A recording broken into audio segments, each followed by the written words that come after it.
Ang pahayag kay Juan. Unang kabanata. Ito ang pahayag na ibinigay ng Diyos kay Hesukristo at kanya namang inihayag kay Juan na alipin niya sa pamamagitan ng anghel na isinugo niya. Ang layunin ng paghahayag na ito'y ipabatid sa mga alipin ng Diyos ang mga bagay na malapit ng maganap. Ito ang patotoo ni Juan sa lahat ng nakita niya tungkol sa mensahe ng Diyos na ipinahayag naman ni Hesukristo.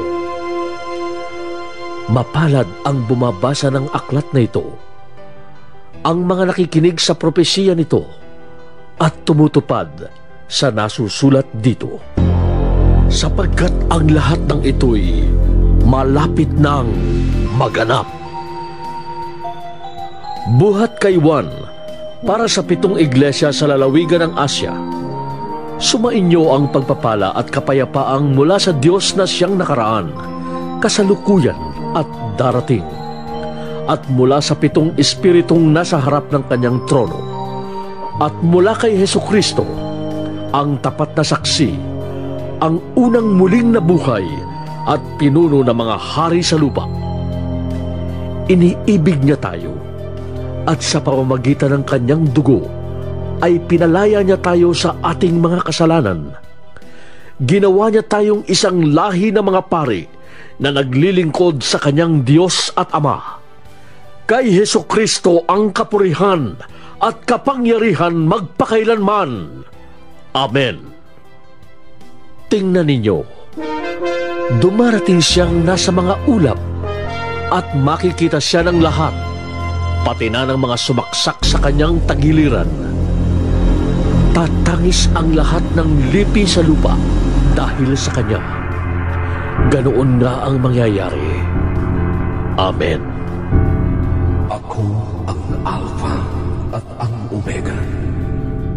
Sabi ng Panginoong Diyos na makapangyarihan sa lahat, Diyos sa kasalukuyan, sa nakaraan, at siyang darating.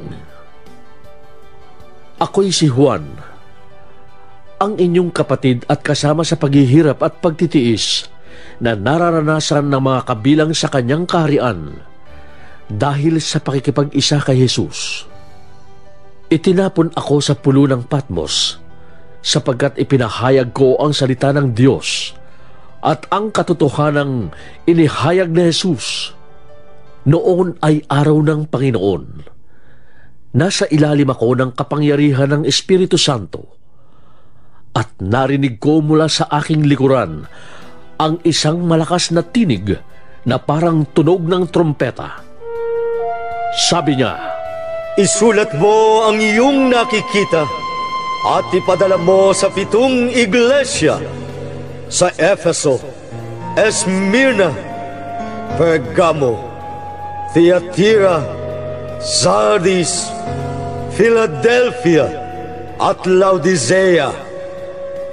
Lumingon ako upang tingnan ang nagsasalita at nakakita ko ng 7 ilawang ginto.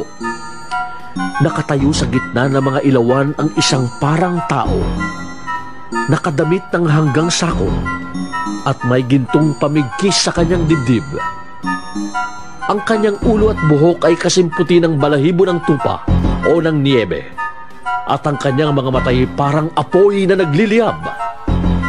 Kumikinang ang kanyang mga paa na parang tansong pinakintab at parang rumaragas ang tubig ang kanyang tinig.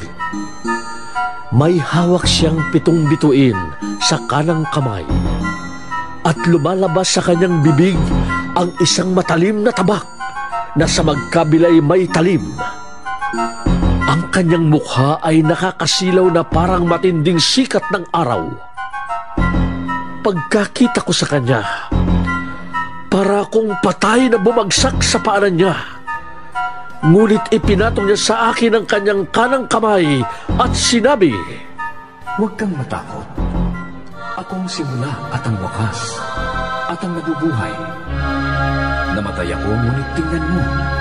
Ako'y buhay ngayon at mananatiling buhay magpakailanman. Nasa ilalim ng kapangyarihan ko ang kamatayan at ang daigdig ng mga patay.